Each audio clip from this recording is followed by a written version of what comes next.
Barack Hussein Obama II, born August 4, 1961, is an American politician who served as the 44th President of the United States from 2009 to 2017. A member of the Democratic Party, he was the first African-American president. Obama previously served as a U.S. Senator representing Illinois from 2005 to 2008 and as an Illinois State Senator from 1997 to 2004. Born in Honolulu, Hawaii, Obama graduated from Columbia University in 1983 with a Bachelor of Arts degree in political science and later worked as a community organizer in Chicago. In 1988, Obama enrolled in Harvard Law School, where he was the first black president of the Harvard Law Review. He became a civil rights attorney and an academic, teaching constitutional law at the University of Chicago Law School from 1992 to 2004. In 1996, Obama was elected to represent the 13th District in the Illinois Senate, a position he held until 2004 when he successfully ran for the U.S. Senate. In the 2008 presidential election, after a close primary campaign against Hillary Clinton, he was nominated by the Democratic Party for president. Obama selected Joe Biden as his running mate and defeated Republican nominee John McCain and his running mate Sarah Palin. Obama was awarded the 2009 Nobel Peace Prize for efforts in international diplomacy, a decision which drew both criticism and praise. During his first term, his administration responded to the 2008 financial crisis with measures including the American Recovery and Reinvestment Act of 2009 to address the Great Recession, a partial extension of the Bush tax cuts, legislation to reform health care, and the Dodd-Frank Wall Street Reform and Consumer Protection Act, a major financial regulation reform bill. Obama also appointed Supreme Court Justices Sonia Sotomayor and Elena Kagan, the former being the first Hispanic American on the Supreme Court. Obama also oversaw the end of the Iraq War and ordered Operation Neptune Spear, the raid that killed Osama bin Laden, who was responsible for the September 11 attacks. He downplayed Bush's counterinsurgency model by expanding airstrikes and making extensive use of special forces while encouraging greater reliance on host government militaries. Obama also ordered the 2011 military intervention in Libya to implement United Nations Security Council Resolution 1973, contributing to the overthrow of Muammar Gaddafi. Obama defeated Republican opponent Mitt Romney and his running mate Paul Ryan in the 2012 presidential election.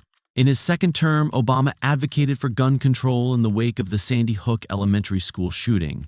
He took steps to combat climate change by signing the Paris Agreement on Climate Change and an executive order to limit carbon emissions, and presided over the implementation of the Affordable Care Act and other legislation passed in his first term. Obama initiated sanctions against Russia following its invasion in Ukraine and again after Russian interference in the 2016 U.S. elections. He also ordered military intervention in Iraq in response to gains made by ISIL following the 2011 withdrawal from Iraq, negotiated the Joint Comprehensive Plan of Action, a nuclear agreement with Iran, and normalized relations with Cuba. The number of American soldiers in Afghanistan decreased during Obama's second term, though U.S. soldiers remained in the country throughout his presidency. Obama promoted inclusion for LGBT Americans, becoming the first sitting U.S. president to publicly support same-sex marriage. Obama left office in 2017 with high approval ratings both within the United States and among foreign advisories. He continues to reside in Washington, D.C., and remains politically active, campaigning for candidates in various American elections, including in Biden's successful presidential bid in the 2020 presidential election.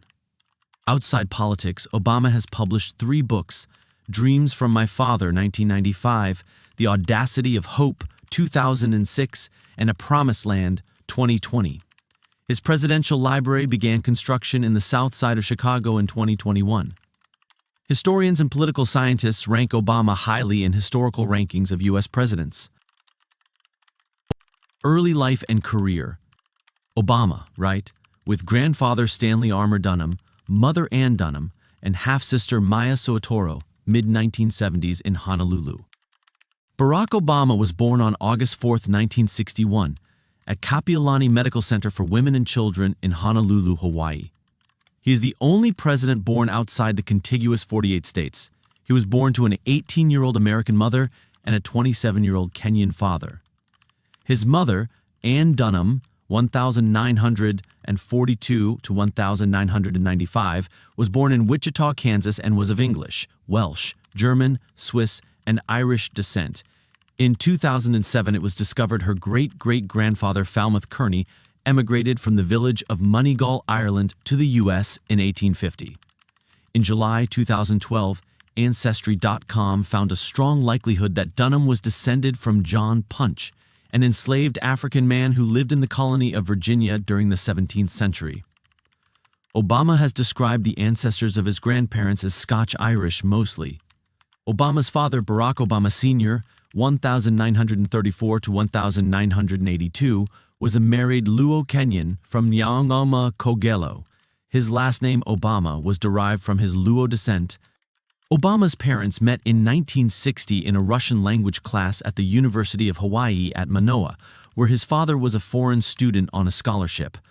The couple married in Wailuku, Hawaii on February 2, 1961, 6 months before Obama was born. Obama Sr. returned to Kenya in 1964, where he married for a third time and worked for the Kenyan government as the senior economic analyst in the Ministry of Finance. He visited his son in Hawaii only once, at Christmas 1971, before he was killed in an automobile accident in 1982, when Obama was 21 years old. Recalling his early childhood, Obama said that my father looked nothing like the people around me, that he was black as pitch, my mother white as milk, barely registered in my mind. He described his struggles as a young adult to reconcile social perceptions of his multiracial heritage. In 1963, Dunham met Lolo Soetoro at the University of Hawaii. He was an Indonesian East-West Center graduate student in geography. The couple married on Molokai on March 15, 1965. After 2 one-year extensions of his J-1 visa, Lolo returned to Indonesia in 1966. His wife and stepson followed 16 months later in 1967. The family initially lived in the Menteng Dalam neighborhood in the Tebet district of South Jakarta. From 1970, they lived in a wealthier neighborhood in the Menteng district of Central Jakarta. Education.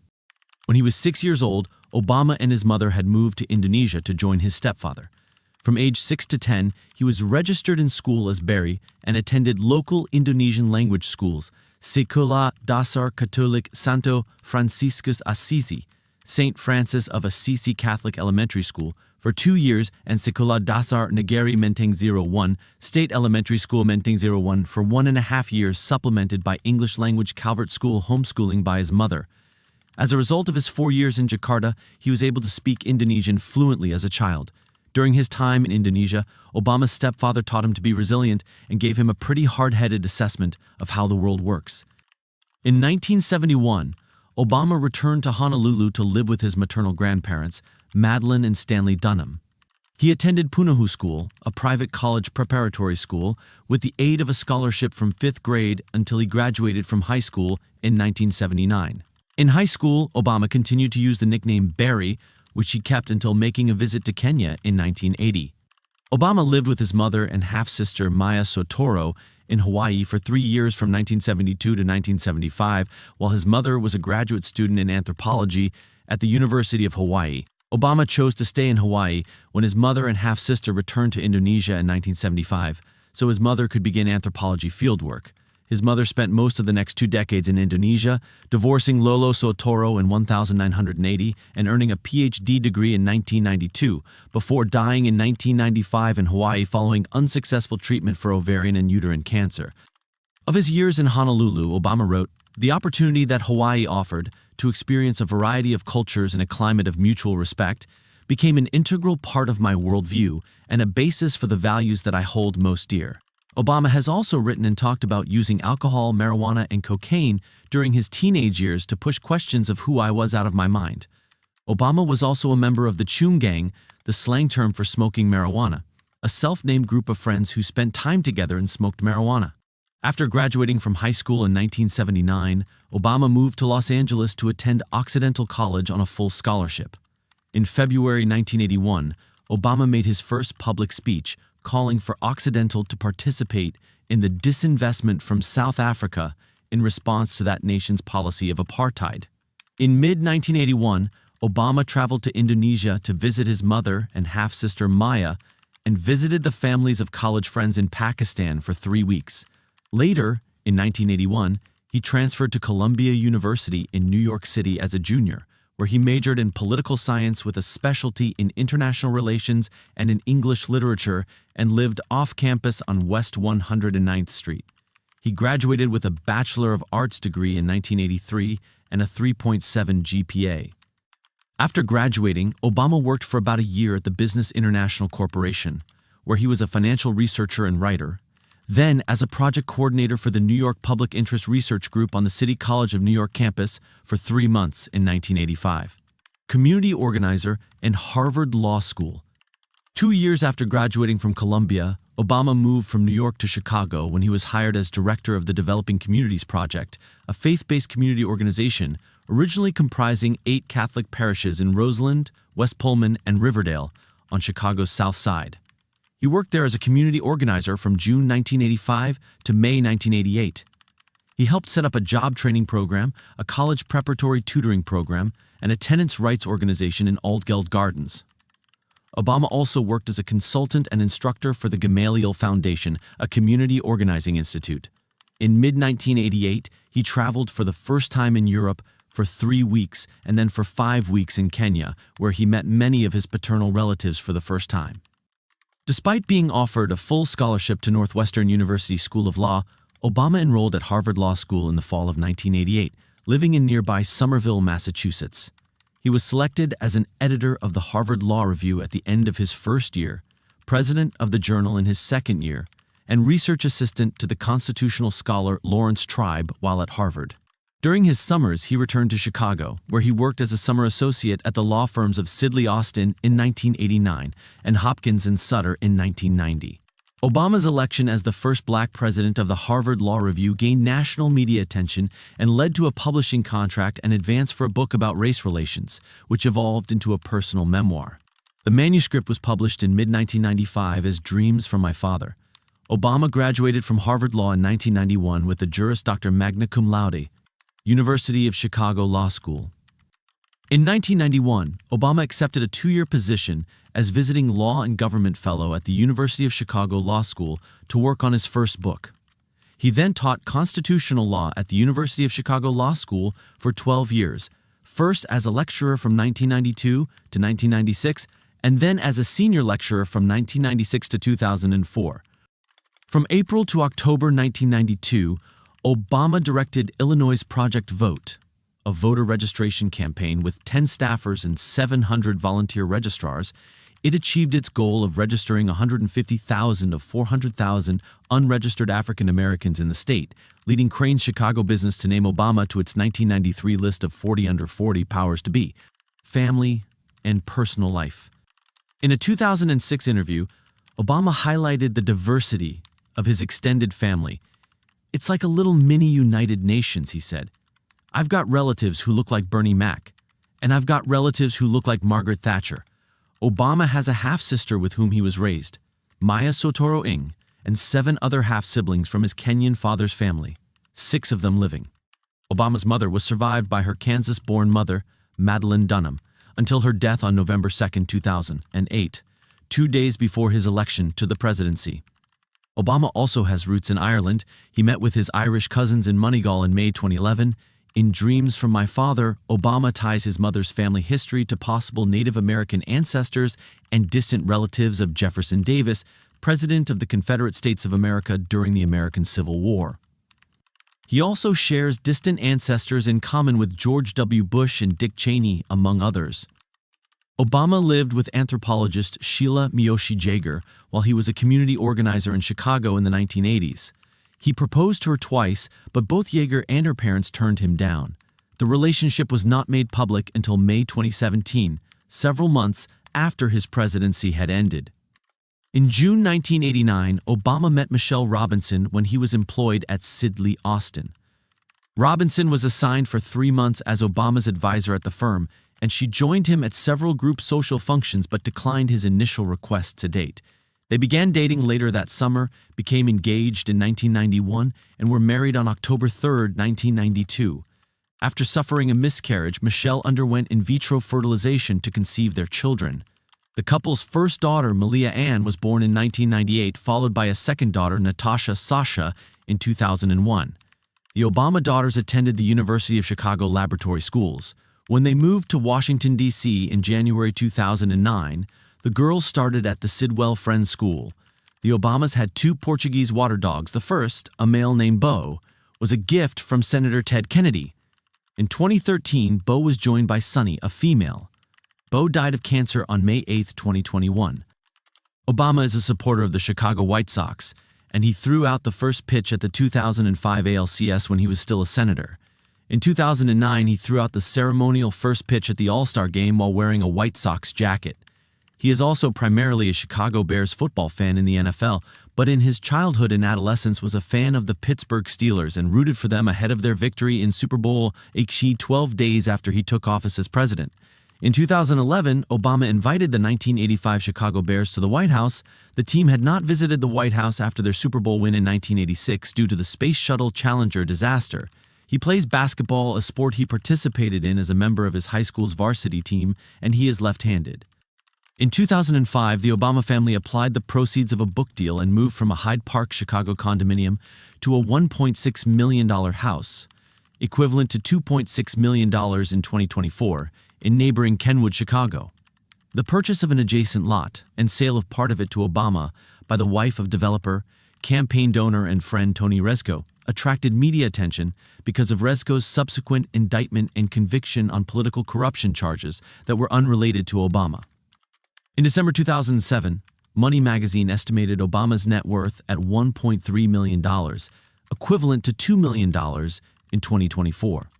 Their 2009 tax return showed a household income of $5.5 million, up from about $4.2 million in 2007 and $1.6 million in 2005, mostly from sales of his books.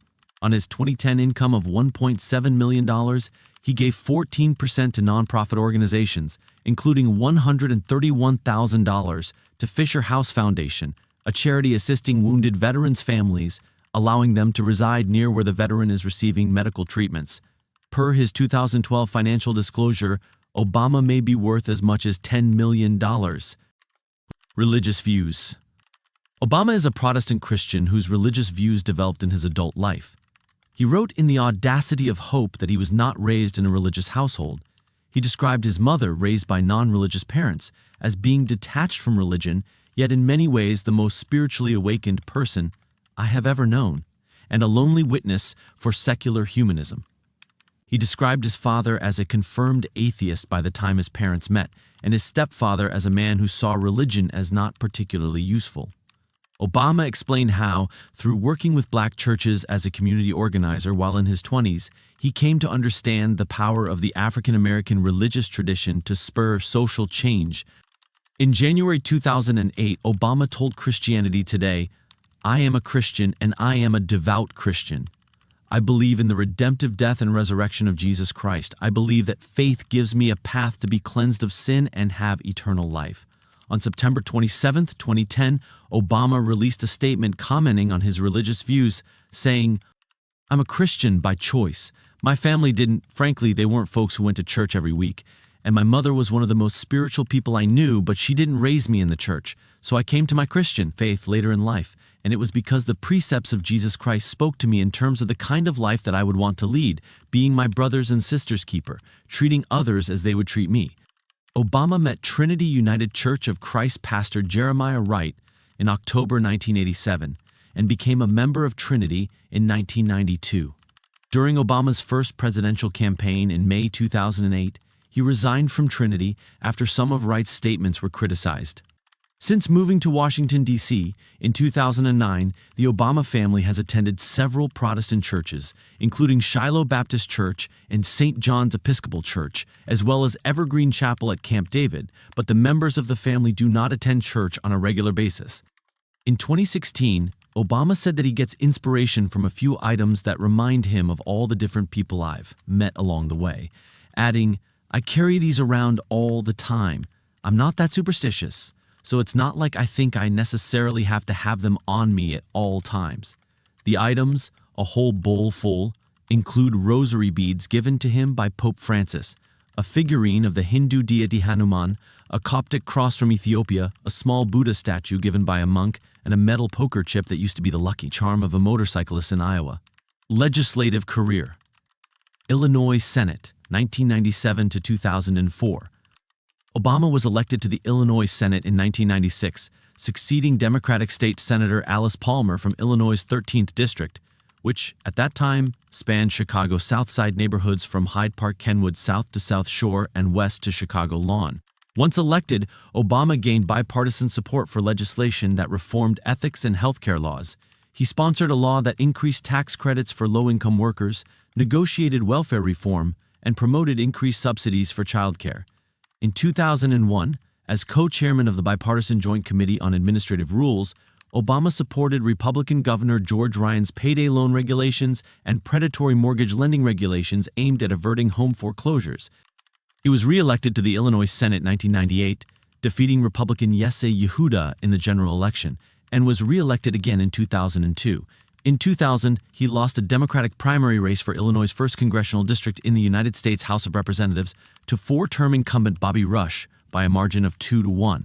In January 2003, Obama became chairman of the Illinois Senate's Health and Human Services Committee when Democrats, after a decade in the minority, regained a majority. He sponsored and led unanimous bipartisan passage of legislation to monitor racial profiling by requiring police to record the race of drivers they detained, and legislation making Illinois the first state to mandate videotaping of homicide interrogations.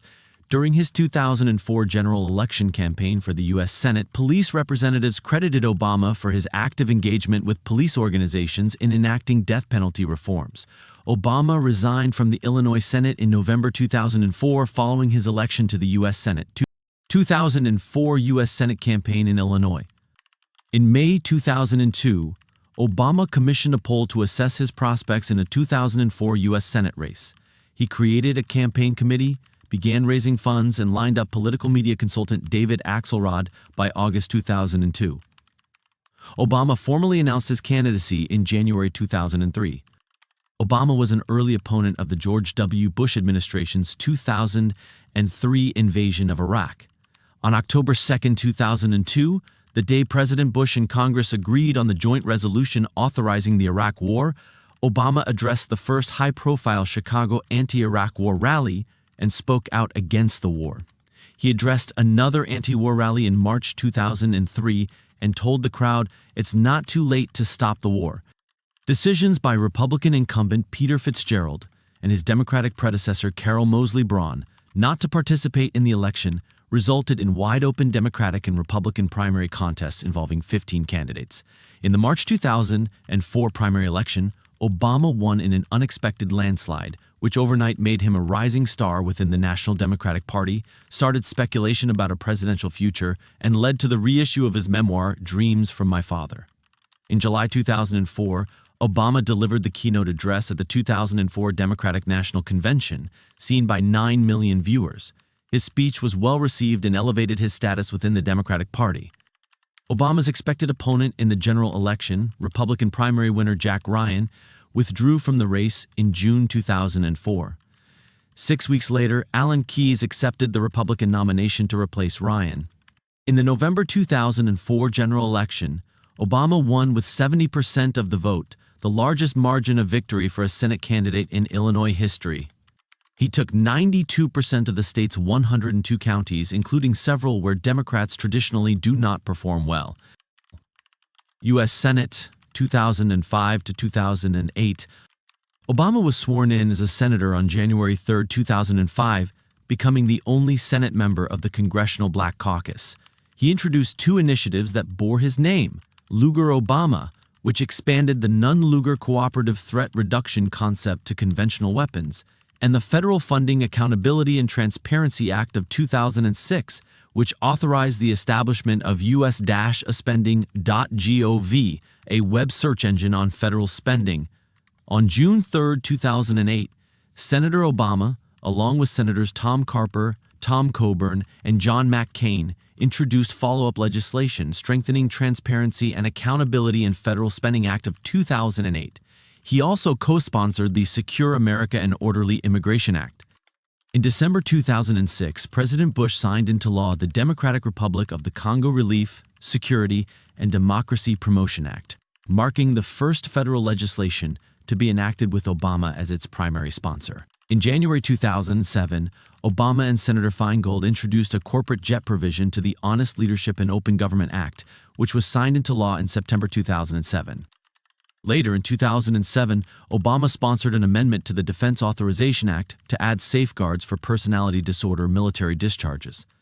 This amendment passed the full Senate in the spring of 2008. He sponsored the Iran Sanctions Enabling Act, supporting divestment of state pension funds from Iran's oil and gas industry, which was never enacted but later incorporated in the Comprehensive Iran Sanctions Accountability and Divestment Act of 2010, and co-sponsored legislation to reduce risks of nuclear terrorism.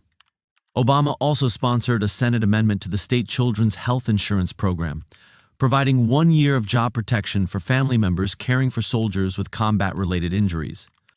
Obama held assignments on the Senate committees for Foreign Relations, Environment and Public Works, and Veterans Affairs through December 2006.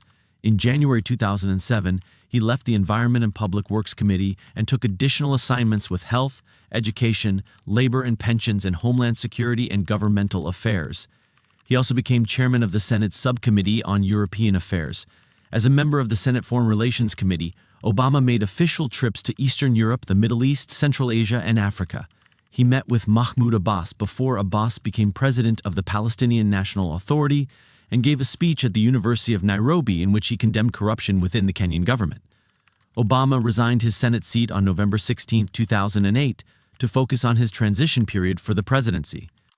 Presidential campaigns. 2008 presidential candidacy. On February 10, 2007, Obama announced his candidacy for President of the United States in front of the old state capitol building in Springfield, Illinois. The choice of the announcement site was viewed as symbolic, as it was also where Abraham Lincoln delivered his House-divided speech in 1858. Obama emphasized issues of rapidly ending the Iraq War, increasing energy independence, and reforming the healthcare system. Numerous candidates entered the Democratic Party presidential primaries. The field narrowed to Obama and Senator Hillary Clinton after early contests, with the race remaining close throughout the primary process, but Obama gained a steady lead in pledged delegates due to better long-range planning, superior fundraising, dominant organizing in caucus states, and better exploitation of delegate allocation rules. On June 2, 2008, Obama had received enough votes to clinch his nomination. After an initial hesitation to concede, on June 7, Clinton ended her campaign and endorsed Obama on August 23, 2008. Obama announced his selection of Delaware Senator Joe Biden as his vice presidential running mate. Obama selected Biden from a field speculated to include former Indiana Governor and Senator Evan Bayh and Virginia Governor Tim Kaine. At the Democratic National Convention in Denver, Colorado, Hillary Clinton called for her supporters to endorse Obama, and she and Bill Clinton gave convention speeches in his support. Obama delivered his acceptance speech at Invesco Field at Mile High Stadium to a crowd of about 84,000. The speech was viewed by over 3 million people worldwide. During both the primary process and the general election, Obama's campaign set numerous fundraising records, particularly in the quantity of small donations. On June 19, 2008, Obama became the first major party presidential candidate to turn down public financing in the general election since the system was created in 1976. John McCain was nominated as the Republican candidate, and he selected Sarah Palin as his running mate. Obama and McCain engaged in 3 presidential debates in September and October 2008. On November 4th, Obama won the presidency with 365 electoral votes to 173 received by MC Kaine. Obama won 52.9% of the popular vote to MC Kaine's 45.7%. He became the first African American to be elected president. Obama delivered his victory speech before hundreds of thousands of supporters in Chicago's Grant Park. He is one of the 3 United States senators moved directly from the U.S. Senate to the White House, the others being Warren G. Harding and John F. Kennedy. 2012 presidential candidacy. On April 4, 2011, Obama filed election papers with the Federal Election Commission and then announced his re-election campaign for 2012 in a video titled "It Begins With Us" that he posted on his website. As the incumbent president, he ran virtually unopposed in the Democratic Party presidential primaries, and on April 3, 2012, Obama secured the 2,778 convention delegates needed to win the Democratic nomination. At the Democratic National Convention in Charlotte, North Carolina, Obama and Joe Biden were formally nominated by former President Bill Clinton as the Democratic Party candidates for president and vice president in the general election. Their main opponents were Republicans Mitt Romney, the former governor of Massachusetts, and Representative Paul Ryan of Wisconsin. On November 6, 2012, Obama won 332 electoral votes, exceeding the 270 required for him to be re-elected as president. With 51.1% of the popular vote, Obama became the first Democratic president since Franklin D. Roosevelt to win the majority of the popular vote twice. Obama addressed supporters and volunteers at Chicago's McCormick Place after his re-election and said, "Tonight you voted for action, not politics as usual.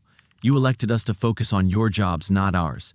And in the coming weeks and months, I'm looking forward to reaching out and working with leaders of both parties." Presidency, 2009 to 2017. The inauguration of Barack Obama as the 44th president took place on January 20, 2009. In his first few days in office, Obama issued executive orders and presidential memoranda directing the U.S. military to develop plans to withdraw troops from Iraq. He ordered the closing of the Guantanamo Bay detention camp, but Congress prevented the closure by refusing to appropriate the required funds and preventing moving any Guantanamo detainee. Obama reduced the secrecy given to presidential records. He also revoked President George W. Bush's restoration of President Ronald Reagan's Mexico City policy, which prohibited federal aid to international family planning organizations that perform or provide counseling about abortion. Domestic policy. The first bill signed into law by Obama was the Lilly Ledbetter Fair Pay Act of 2009, relaxing the statute of limitations for equal pay lawsuits. 5 days later, he signed the reauthorization of the state children's health insurance program to cover an additional 4 million uninsured children. In March 2009, Obama reversed a Bush-era policy that had limited funding of embryonic stem cell research and pledged to develop strict guidelines on the research. Obama appointed 2 women to serve on the Supreme Court in the first 2 years of his presidency. He nominated Sonia Sotomayor on May 26, 2009, to replace retiring Associate Justice David Souter. She was confirmed on August 6, 2009, becoming the first Supreme Court justice of Hispanic descent. Obama nominated Elena Kagan on May 10, 2010, to replace retiring Associate Justice John Paul Stevens. She was confirmed on August 5, 2010, bringing the number of women sitting simultaneously on the court to 3 for the first time in American history. On March 11, 2009, Obama created the White House Council on Women and Girls, which formed part of the Office of Intergovernmental Affairs, having been established by Executive Order 13,005 and 6, with a broad mandate to advise him on issues relating to the welfare of American women and girls. The council was chaired by Senior Advisor to the President Valerie Jarrett.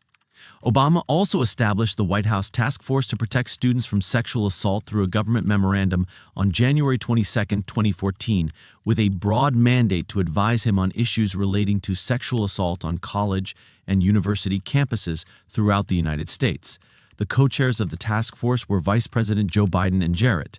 The task force was a development out of the White House Council on Women and Girls and Office of the Vice President of the United States, and prior to that, the 1994 Violence Against Women Act, first drafted by Biden.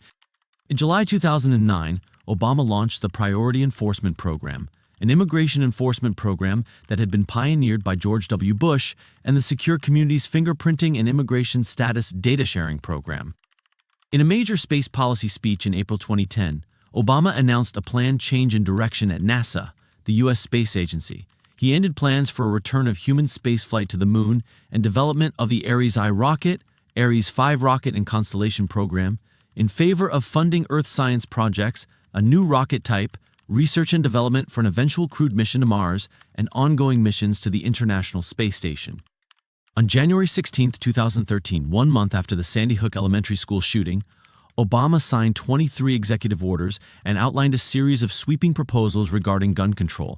He urged Congress to reintroduce an expired ban on military-style assault weapons, such as those used in several recent mass shootings, impose limits on ammunition magazines to 10 rounds, introduce background checks on all gun sales, pass a ban on possession and sale of armor-piercing bullets, introduce harsher penalties for gun traffickers, especially unlicensed dealers who buy arms for criminals, and approving the appointment of the head of the Federal Bureau of Alcohol, Tobacco, Firearms, and Explosives for the first time since 2006.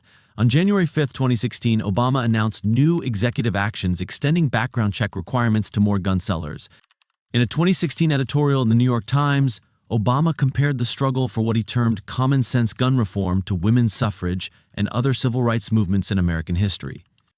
In 2011, Obama signed a 4-year renewal of the Patriot Act. Following the 2013 global surveillance disclosures by whistleblower Edward Snowden, Obama condemned the leak as unpatriotic, but called for increased restrictions on the National Security Agency, NSA, to address violations of privacy. Obama continued an expanded surveillance program set up by George W. Bush while implementing some reforms. He supported legislation that would have limited the NSA's ability to collect phone records in bulk under a single program and supported bringing more transparency to the Foreign Intelligence Surveillance Court, FISC. Racial issues. In his speeches as president, Obama did not make more overt references to race relations than his predecessors, but according to one study, he implemented stronger policy action on behalf of African Americans than any president since the Nixon era. Following Obama's election, many pondered the existence of a post-racial America.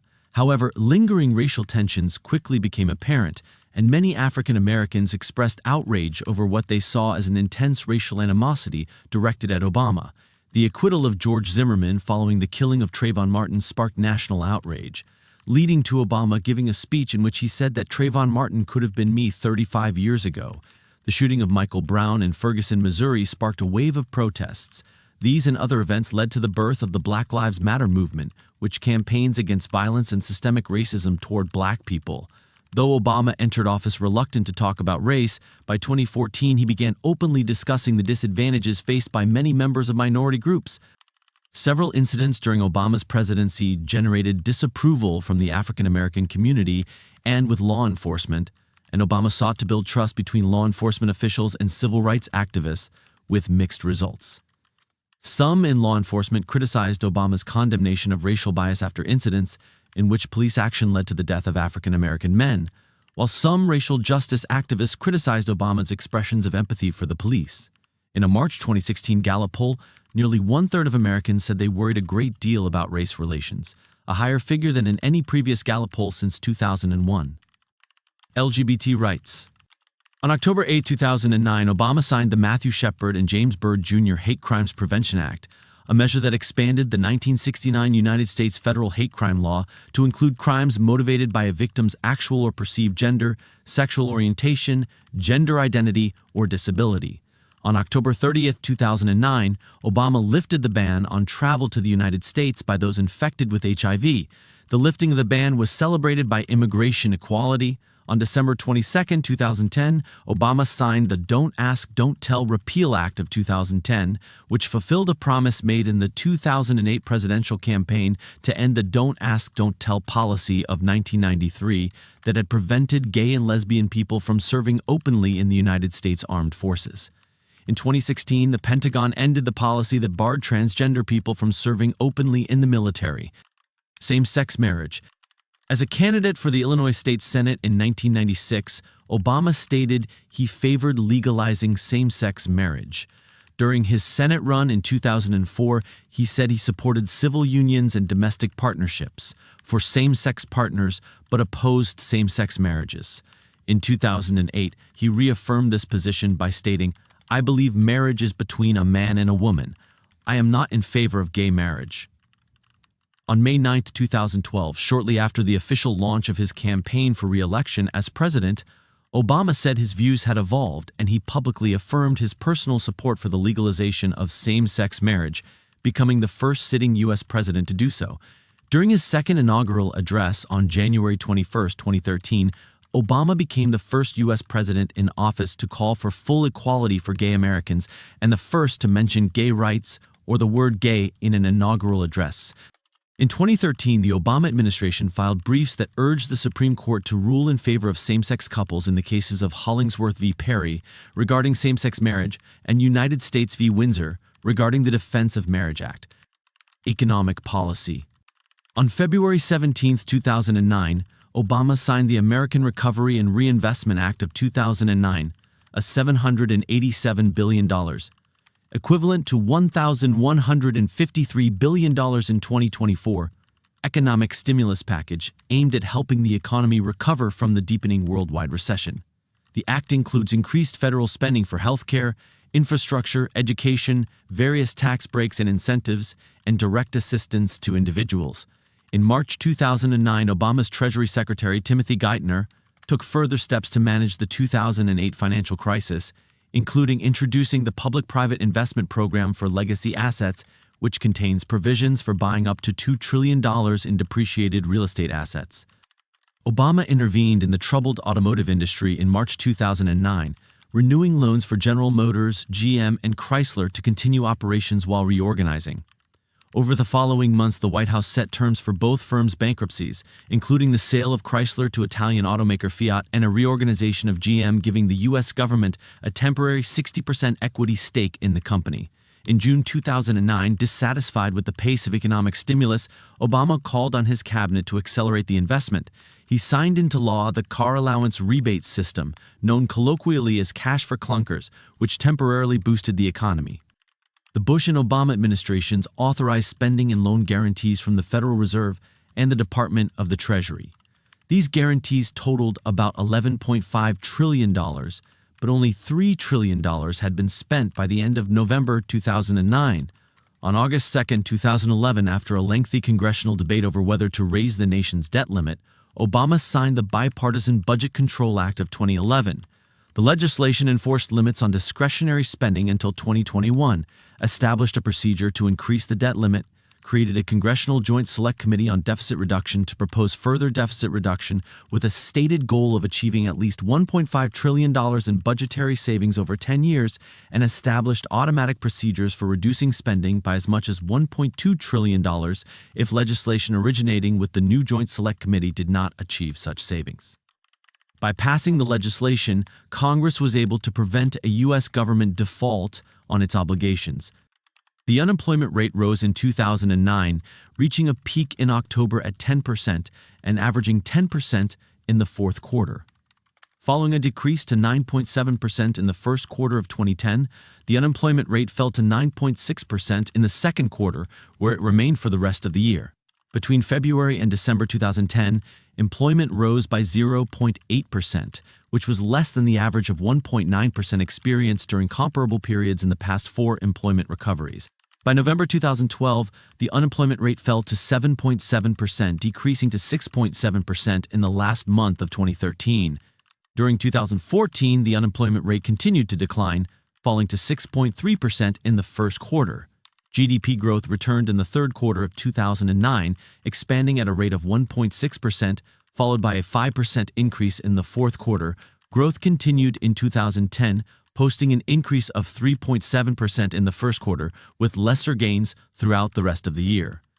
In July 2010, the Federal Reserve noted that economic activity continued to increase, but its pace had slowed, and Chairman Ben Bernanke said the economic outlook was unusually uncertain. Overall, the economy expanded at a rate of 2.9% in 2010.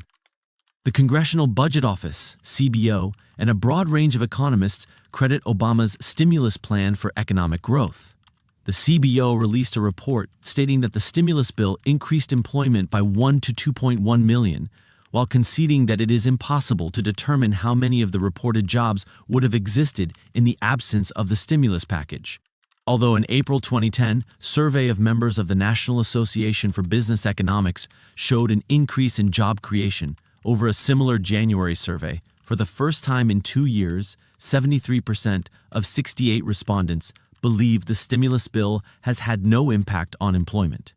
The economy of the United States has grown faster than the other original NATO members by a wider margin under President Obama than it has any time since the end of World War II. The Organization for Economic Cooperation and Development credits the much faster growth in the United States to the stimulus plan of the U.S. and the austerity measures in the European Union. Within a month of the 2010 midterm elections, Obama announced a compromise deal with the congressional Republican leadership that included a temporary two-year extension of the 2001 and 2003 income tax rates, a one-year payroll tax reduction, continuation of unemployment benefits, and a new rate and exemption amount for estate taxes. The compromise overcame opposition from some in both parties, and the resulting $858 billion, equivalent to $1.2 trillion in 2024, Tax Relief, Unemployment Insurance Reauthorization, and Job Creation Act of 2010 passed with bipartisan majorities in both houses of Congress before Obama signed it on December 17, 2010. In December 2013, Obama declared that growing income inequality is a defining challenge of our time and called on Congress to bolster the safety net and raise wages. This came on the heels of the nationwide strikes of fast food workers and Pope Francis' criticism of inequality and trickle-down economics. Obama urged Congress to ratify a 12-nation free trade pact called the Trans-Pacific Partnership. Environmental policy. On April 20, 2010, an explosion destroyed an offshore drilling rig at the Macondo prospect in the Gulf of Mexico, causing a major sustained oil leak. Obama visited the Gulf, announced a federal investigation, and formed a bipartisan commission to recommend new safety standards. After review by Secretary of the Interior Ken Salazar and concurrent congressional hearings. He then announced a 6-month moratorium on new deepwater drilling permits and leases, pending regulatory review. As multiple efforts by BP failed, some in the media and public expressed confusion and criticism over various aspects of the incident and stated a desire for more involvement by Obama and the federal government. Prior to the oil spill, on March 31, 2010, Obama ended a ban on oil and gas drilling along the majority of the east coast of the United States and along the coast of northern Alaska in an effort to win support for an energy and climate bill and to reduce foreign imports of oil and gas. In July 2013, Obama expressed reservations and said he would reject the Keystone XL pipeline if it increased carbon pollution greenhouse emissions.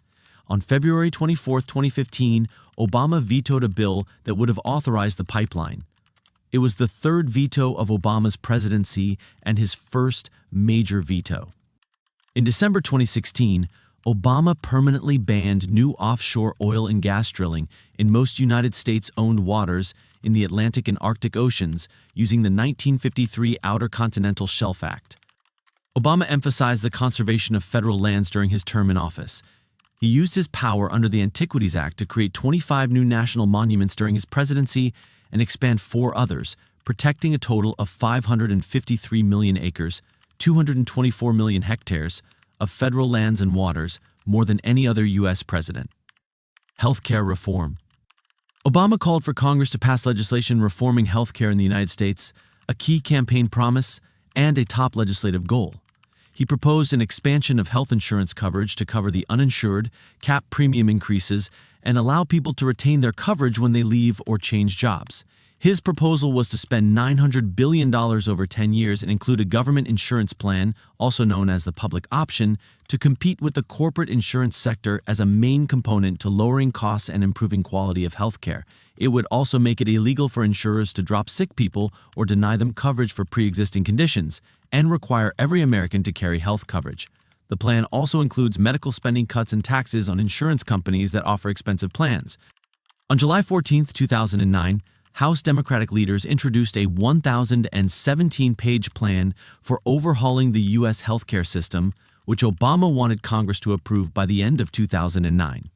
After public debate during the congressional summer recess of 2009, Obama delivered a speech to a joint session of Congress on September 9, where he addressed concerns over the proposals. In March 2009, Obama lifted a ban on using federal funds for stem cell research.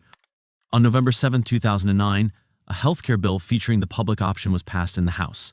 On December 24, 2009, the Senate passed its own bill without a public option on a party line vote of 60 to 39. On March 21, 2010, the Patient Protection and Affordable Care Act, ACA, colloquially Obamacare, passed by the Senate in December, was passed in the House by a vote of 219 to 212. Obama signed the bill into law on March 23, 2010.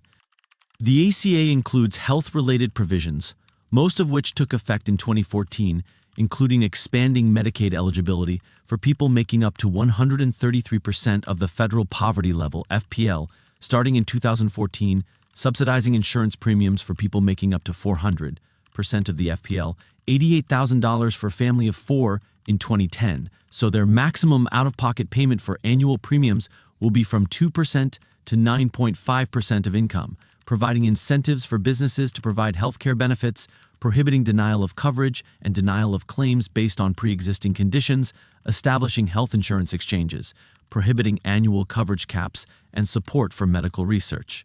According to White House and CBO figures, the maximum share of income that enrollees would have to pay would vary depending on their income relative to the federal poverty level.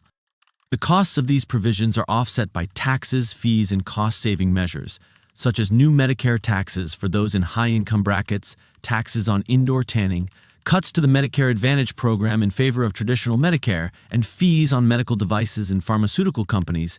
There is also a tax penalty for those who do not obtain health insurance, unless they are exempt due to low income or other reasons. In March 2010, the CBO estimated that the net effect of both laws will be a reduction in the federal deficit by $143 billion over the first decade. The law faced several legal challenges, primarily based on the argument that an individual mandate requiring Americans to buy health insurance was unconstitutional. On June 28, 2012, the Supreme Court ruled by a 5-4 vote in National Federation of Independent Business v. Sebelius that the mandate was constitutional under the U.S. Congress's taxing authority. In Burwell v. Hobby Lobby, the court ruled that closely held for-profit corporations could be exempt on religious grounds under the Religious Freedom Restoration Act from regulations adopted under the ACA that would have required them to pay for insurance that covered certain contraceptives. In June 2015, the court ruled 6-3 in King v. Burwell that subsidies to help individuals and families purchase health insurance were authorized for those doing so on both the federal exchange and state exchanges, not only those purchasing plans established by the state, as the statute reads. Foreign policy. June 4, 2009. After his speech A New Beginning at Cairo University, U.S. President Obama participates in a roundtable interview in 2009 with, among others, Jamal Khashoggi, Bambang Harimurti, and Nahum Barnea. In February and March 2009, Vice President Joe Biden and Secretary of State Hillary Clinton made separate overseas trips to announce a new era in U.S. foreign relations with Russia and Europe, using the terms break and reset to signal major changes from the policies of the preceding administration. Obama attempted to reach out to Arab leaders by granting his first interview to an Arab satellite TV network, Al Arabiya. On March 19th, Obama continued his outreach to the Muslim world, releasing a New Year's video message to the people and government of Iran. On June 4, 2009, Obama delivered a speech at Cairo University in Egypt, calling for a new beginning in relations between the Islamic world and the United States and promoting Middle East peace. On June 26, 2009, Obama condemned the Iranian government's actions towards protesters following Iran's 2009 presidential election. In 2011, Obama ordered a drone strike in Yemen, which targeted and killed Anwar al-Awlaki, an American imam suspected of being a leading al-Qaeda organizer. Al-Awlaki became the first U.S. citizen to be targeted and killed by a U.S. drone strike. The Department of Justice released a memo justifying al-Awlaki's death as a lawful act of war, while civil liberties advocates described it as a violation of al-Awlaki's constitutional right to due process. The killing led to significant controversy. His teenage son and young daughter, also Americans, were later killed in separate U.S. military actions, although they were not targeted specifically. In March 2015, Obama declared that he had authorized U.S. forces to provide logistical and intelligence support to the Saudis in their military intervention in Yemen, establishing a joint planning cell with Saudi Arabia. In 2016, the Obama administration proposed a series of arms deals with Saudi Arabia worth $115 billion. Obama halted the sale of guided munition technology to Saudi Arabia after Saudi warplanes targeted a funeral in Yemen's capital Sana'a, killing more than 140 people. In September 2016, Obama was snubbed by Xi Jinping and the Chinese Communist Party as he descended from Air Force One to the tarmac of Hangzhou International Airport for the 2016 G20 Hangzhou Summit without the usual red carpet welcome. War in Iraq.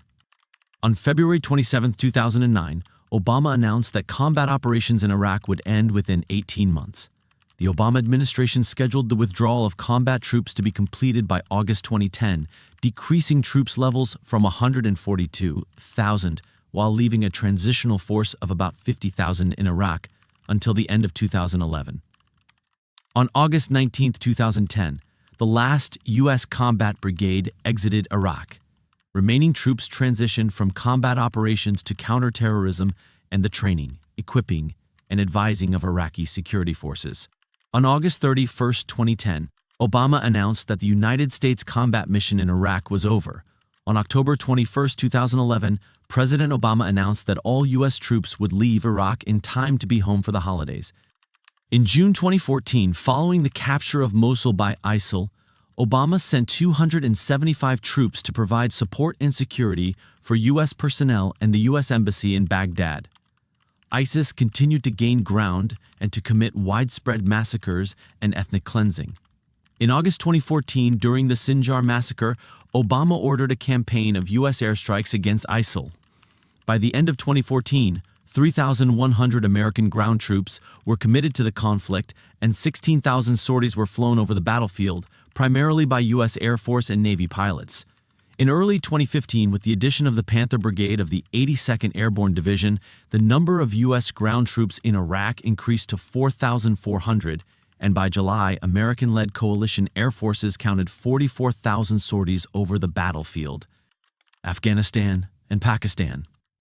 In his election campaign, Obama called the war in Iraq a dangerous distraction, and that emphasis should instead be put on the war in Afghanistan, the region he cites as being most likely where an attack against the United States could be launched again.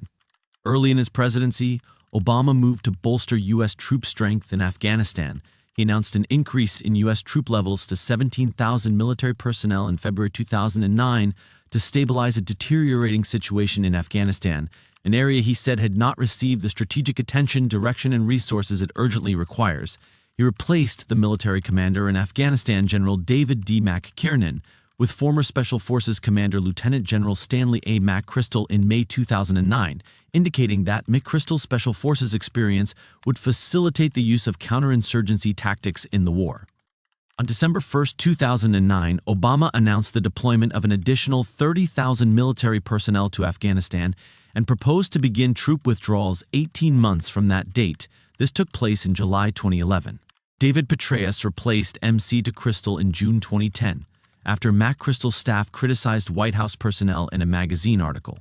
In February 2013, Obama said the U.S. military would reduce the troop level in Afghanistan from 68,000 to 34,000 U.S. troops by February 2014. In October 2015, the White House announced a plan to keep U.S. forces in Afghanistan indefinitely in light of the deteriorating security situation.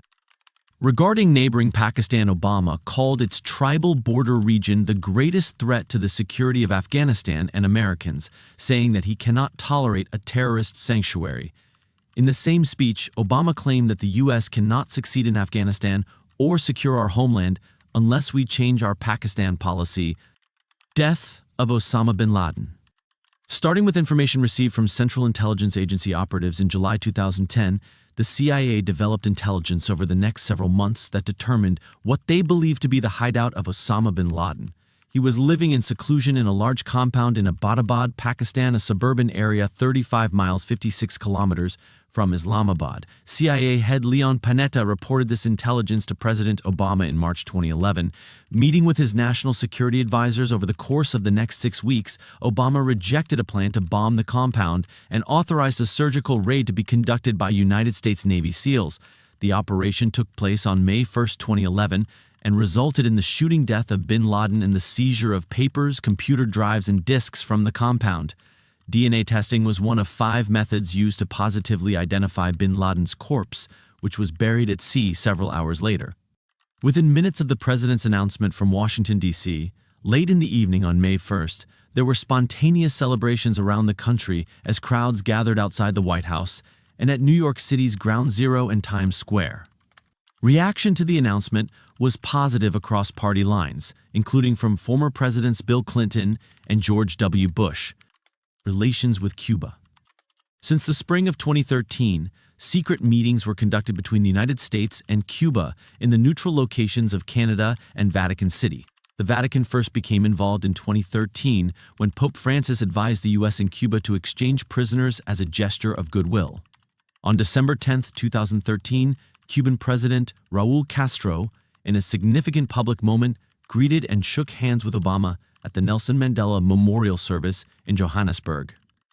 In December 2014, after the secret meetings, it was announced that Obama, with Pope Francis as an intermediary, had negotiated a restoration of relations with Cuba after nearly 60 years of détente.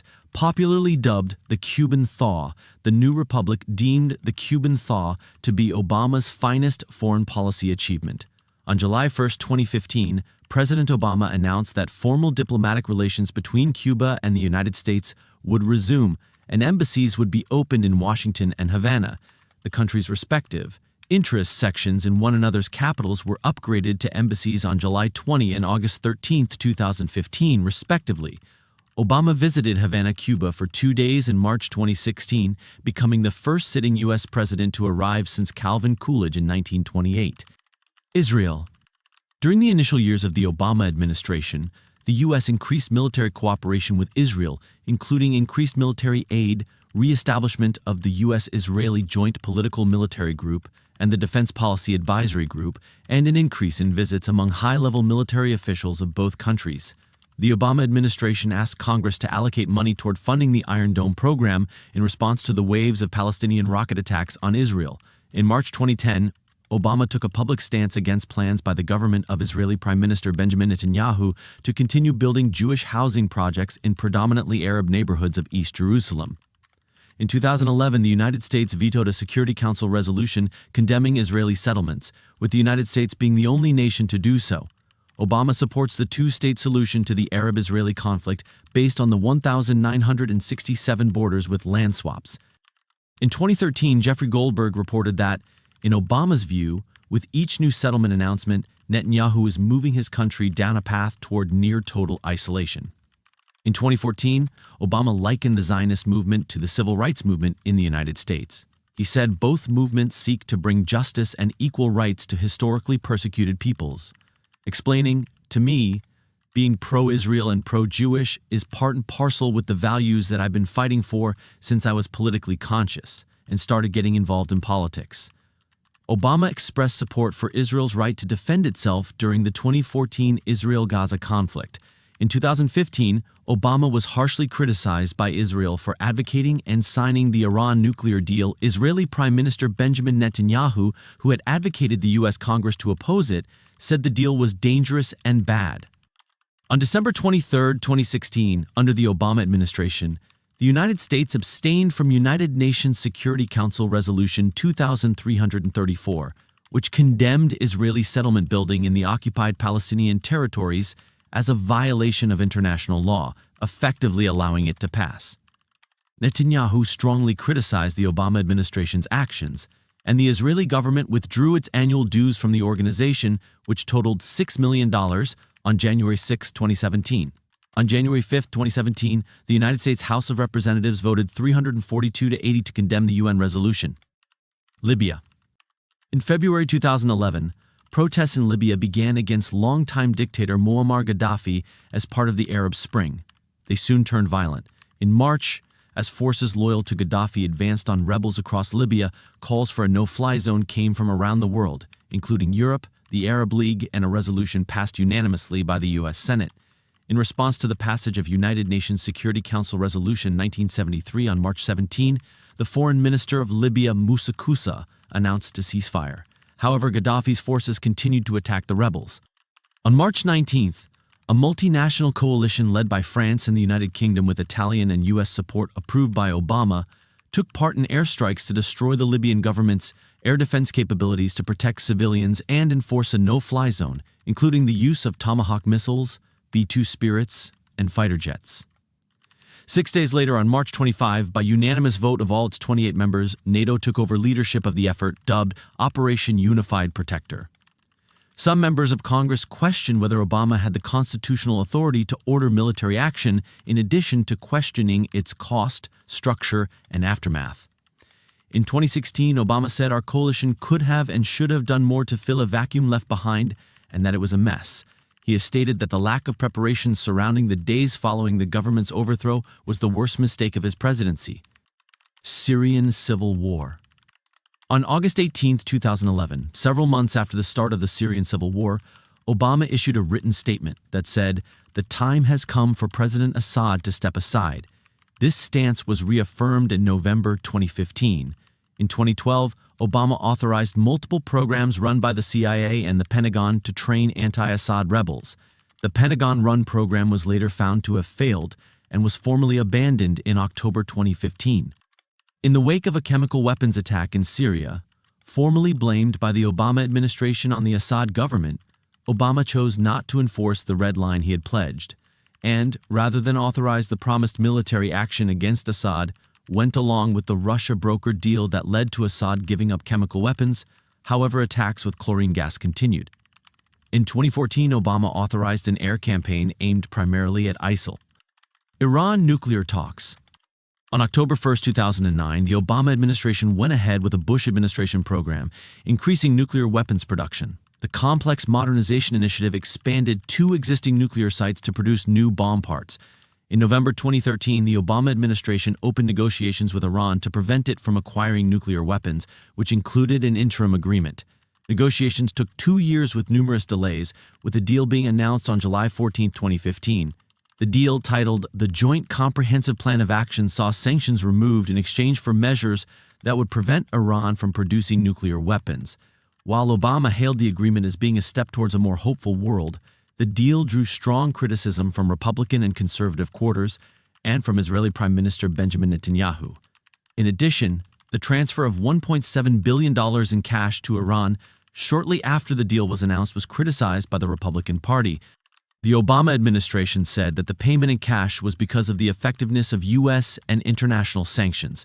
In order to advance the deal, the Obama administration shielded Hezbollah from the Drug Enforcement Administration's Project Cassandra investigation regarding drug smuggling and from the Central Intelligence Agency.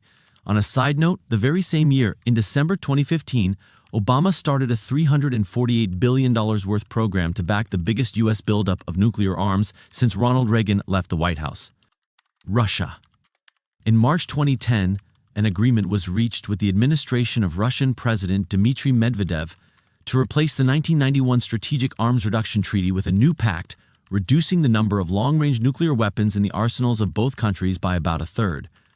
Obama and Medvedev signed the New START Treaty in April 2010, and the U.S. Senate ratified it in December 2010. In December 2011, Obama instructed agencies to consider LGBT rights when issuing financial aid to foreign countries. In August 2013, he criticized Russia's law that discriminates against homosexual people, but he stopped short of advocating a boycott of the upcoming 2014 Winter Olympics in Sochi, Russia. After Russia's invasion of Crimea in 2014, military intervention in Syria in 2015, and the interference in the 2016 U.S. presidential election, George Robertson, a former UK Defense Secretary and NATO Secretary General, said Obama had allowed Putin to jump back on the world stage and test the resolve of the West, adding that the legacy of this disaster would last. Post-presidency, 2017-present. Obama's presidency ended on January 20, 2017, upon the inauguration of his successor, Donald Trump. The family moved to a house they rented in Kalorama, Washington, D.C. on March 2. The John F. Kennedy Presidential Library and Museum awarded the Profile and Courage Award to Obama for his enduring commitment to democratic ideals and elevating the standard of political courage. His first public appearance since leaving the office was a seminar at the University of Chicago on April 24, where he appealed for a new generation to participate in politics. On September 7, Obama partnered with former presidents Jimmy Carter, George H.W. Bush, Bill Clinton, and George W. Bush to work with One America Appeal to help the victims of Hurricane Harvey and Hurricane Irma in the Gulf Coast and Texas communities. From October 31 to November 1, Obama hosted the inaugural summit of the Obama Foundation, which he intended to be the central focus of his post-presidency and part of his ambitions for his subsequent activities following his presidency to be more consequential than his time in office. Barack and Michelle Obama signed a deal on May 22, 2018, to produce docuseries, documentaries, and features for Netflix under the Obamas' newly formed production company, Higher Ground Productions. Higher Ground's first film, American Factory, won the Academy Award for Best Documentary Feature in 2020. On October 24, a pipe bomb addressed to Obama was intercepted by the Secret Service. It was one of several pipe bombs that had been mailed out to Democratic lawmakers and officials. In 2019, Barack and Michelle Obama bought a home on Martha's Vineyard from WYC Grousbeck. On October 29th, Obama criticized wokeness and call-out culture at the Obama Foundation's annual summit. In December of 2019, Obama said that women are indisputably better than men. Obama was reluctant to make an endorsement in the 2020 Democratic presidential primaries because he wanted to position himself to unify the party, regardless of the nominee. On April 14, 2020, Obama endorsed his former vice president, Joe Biden, the presumptive nominee, for president in the presidential election, stating that he has all the qualities we need in a president right now. In May, Obama criticized President Trump for his handling of the COVID-19 pandemic, calling his response to the crisis an absolute chaotic disaster and stating that the consequences of the Trump presidency have been our worst impulses unleashed, our proud reputation around the world badly diminished, and our democratic institutions threatened like never before. On November 17th, Obama's presidential memoir, A Promised Land, was released. Obama and his wife attended the inauguration of Joe Biden in January 2021. In February 2021, Obama and musician Bruce Springsteen started a podcast called Renegades, born in the USA, where the two talk about their backgrounds, music, and their enduring love of America. Later that year, Regina Hicks had signed a deal with Netflix, in a venture with his and Michelle's Higher Ground to develop comedy projects.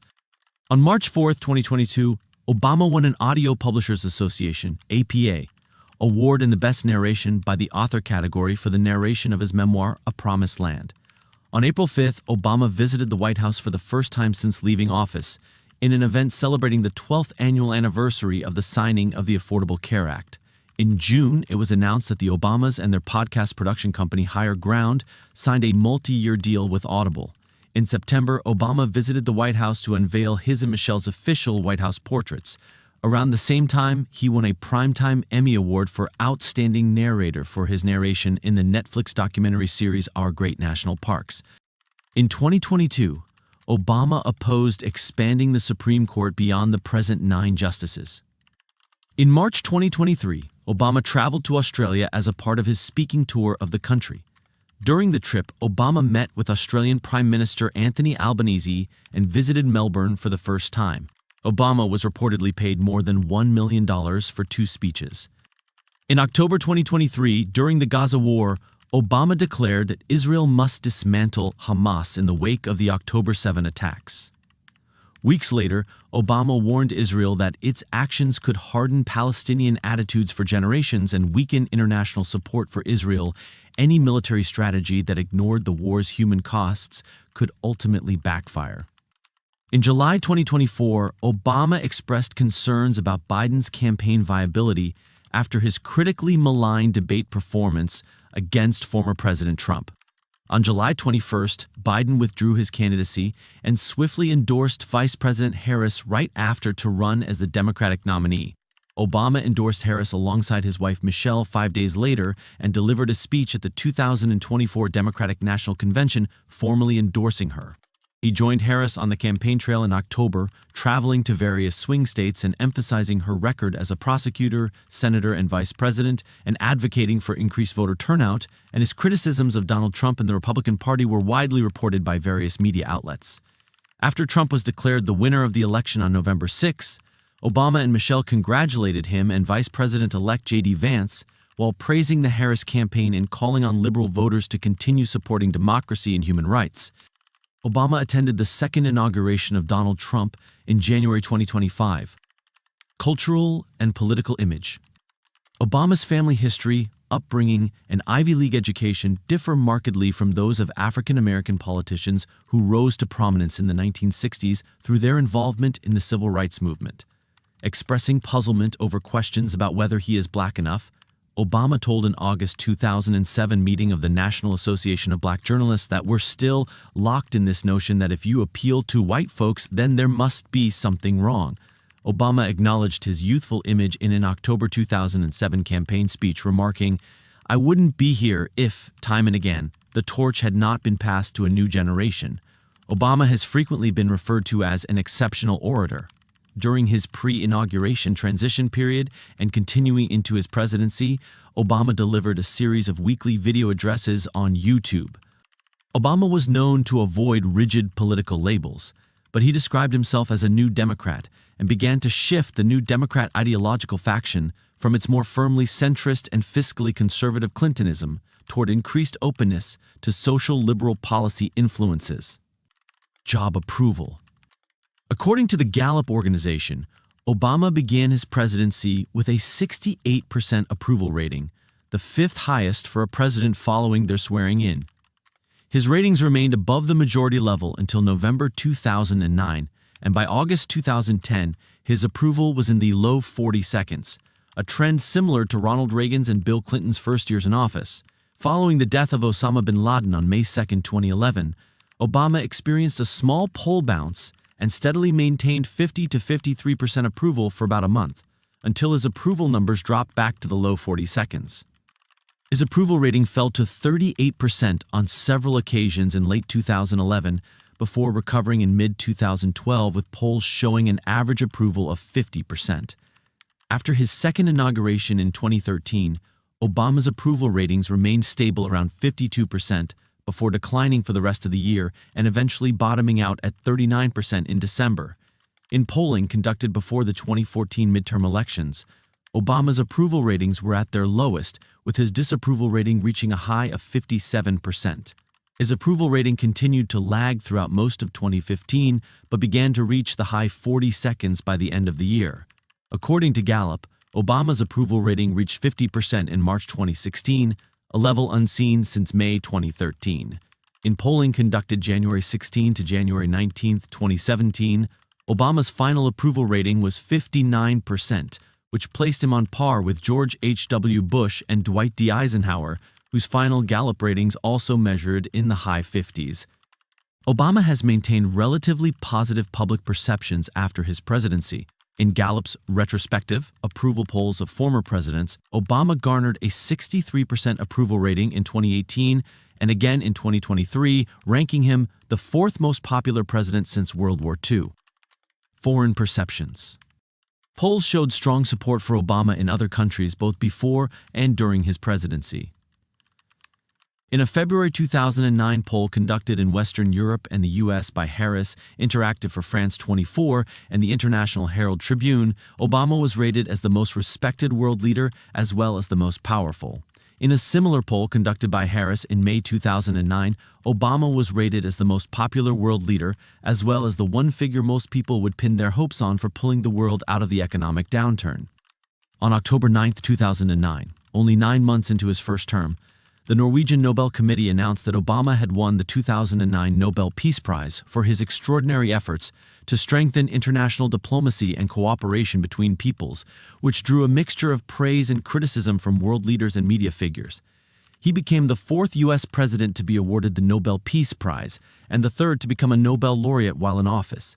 He himself called it a call to action and remarked, "I do not view it as a recognition of my own accomplishments, but rather an affirmation of American leadership on behalf of aspirations held by people in all nations." Legacy and recognition. Obama has been described as one of the most effective campaigners in American history, his 2008 campaign being particularly highlighted, as well as one of the most talented political orators of the 21st century. Historian Julian Zelizer credits Obama with a keen sense of how the institutions of government work and the ways that his team could design policy proposals. Zeitzer notes Obama's policy successes included the economic stimulus package, which ended the Great Recession, and the Dodd-Frank financial and consumer protection reforms, as well as the Affordable Care Act. Zeitzer also notes the Democratic Party lost power and numbers of elected officials during Obama's term, saying that the consensus among historians is that Obama turned out to be a very effective policymaker, but not a tremendously successful party builder. Zeitzer calls this the defining paradox of Obama's presidency. The Brookings Institution noted that Obama passed only one major legislative achievement, Obamacare, and a fragile one at that. The legacy of Obama's presidency mainly rests on its tremendous symbolic importance and the fate of a patchwork of executive actions. David W. Wise noted that Obama fell short in areas many progressives hold dear, including the continuation of drone strikes, not going after big banks during the Great Recession, and failing to strengthen his coalition before pushing for Obamacare. Wise called Obama's legacy that of a disappointingly conventional president. Obama's most significant accomplishment is generally considered to be the Affordable Care Act, ACA, provisions of which went into effect from 2010 to 2020. Many attempts by Senate Republicans to repeal the ACA, including a skinny repeal, have thus far failed. However, in 2017, the penalty for violating the individual mandate was repealed effective 2019. Together with the Healthcare and Education Reconciliation Act amendment, it represents the U.S. healthcare system's most significant regulatory overhaul and expansion of coverage since the passage of Medicare and Medicaid in 1965. Many commentators credit Obama with averting a threatened depression and pulling the economy back from the Great Recession. According to the U.S. Bureau of Labor Statistics, the Obama administration created 11.3 million jobs from the month after his first inauguration to the end of his second term. In 2010, Obama signed into effect the Dodd-Frank Wall Street Reform and Consumer Protection Act. Passed as a response to the 2008 financial crisis, it brought the most significant changes to financial regulation in the United States since the regulatory reform that followed the Great Depression under Democratic President Franklin D. Roosevelt. In 2009, Obama signed into law the National Defense Authorization Act for fiscal year 2010, which contained in it the Matthew Shepard and James Byrd Jr. Hate Crimes Prevention Act, the first addition to existing federal hate crime law in the United States since Democratic President Bill Clinton signed into law the Church Arson Prevention Act of 1996. The act expanded existing federal hate crime laws in the United States and made it a federal crime to assault people based on sexual orientation, gender identity, or disability. As president, Obama advanced LGBT rights. In 2010, he signed the Don't Ask, Don't Tell Repeal Act, which brought an end to Don't Ask, Don't Tell policy in the U.S. Armed Forces that banned open service from LGBT people. The law went into effect the following year. In 2016, his administration brought an end to the ban on transgender people serving openly in the U.S. Armed Forces. A Gallup poll taken in the final days of Obama's term showed that 68% of Americans believed the U.S. had made progress on LGBT rights during Obama's 8 years in office. Obama substantially escalated the use of drone strikes against suspected militants and terrorists associated with al-Qaeda and the Taliban. In 2016, the last year of his presidency, the U.S. dropped 26,171 bombs on 7 different countries. Obama left about 8,400 U.S. troops in Afghanistan, 5,262 in Iraq, 503 in Syria, 133 in Pakistan, 106 in Somalia, 7 in Yemen, and 2 in Libya at the end of his presidency. According to Pew Research Center and United States Bureau of Justice Statistics, from December 31, 2009 to December 31, 2015, inmates sentenced in U.S. federal custody declined by 5%. This is the largest decline in sentenced inmates in U.S. federal custody of any president since Jimmy Carter. By contrast, the federal prison population increased significantly under Presidents Ronald Reagan, George H.W. Bush, Bill Clinton, and George W. Bush. Human Rights Watch, HRW, called Obama's human rights record mixed, adding that he has often treated human rights as a secondary interest. Nice, to support when the cost was not too high, but nothing like a top priority he championed. Obama left office in January 2017 with a 60% approval rating. He gained 10 spots from the same survey in 2015, from the Brookings Institution that ranked him the 18th greatest American president. In Gallup's 2018 job approval poll for the past 10 U.S. presidents, he received a 63% approval rating. Presidential Library. The Barack Obama Presidential Center is Obama's planned presidential library. It will be hosted by the University of Chicago and located in Jackson Park on the south side of Chicago. Awards and honors. Obama received the Norwegian Nobel Committee's Nobel Peace Prize in 2009, the Shoah Foundation Institute for Visual History and Education's Ambassador of Humanity Award in 2014, the John F. Kennedy Profile in Courage Award in 2017, and the Robert F. Kennedy Center for Justice and Human Rights Ripple of Hope Award in 2018. He was named Time Magazine's Time Person of the Year in 2008 and 2012. He also received 2 Grammy Awards for Best Spoken Word Album for Dreams from My Father, 2006, and The Audacity of Hope, 2008, as well as 3 Primetime Emmy Awards for Outstanding Narrator for our Great National Parks 2022, Working, What We Do All Day 2023, and Our Oceans 2025. He also won 2 Children's and Family Emmy Awards. In 2024, he became the first and so far only president from the Democratic Party to win the Sylvanus Thayer Award.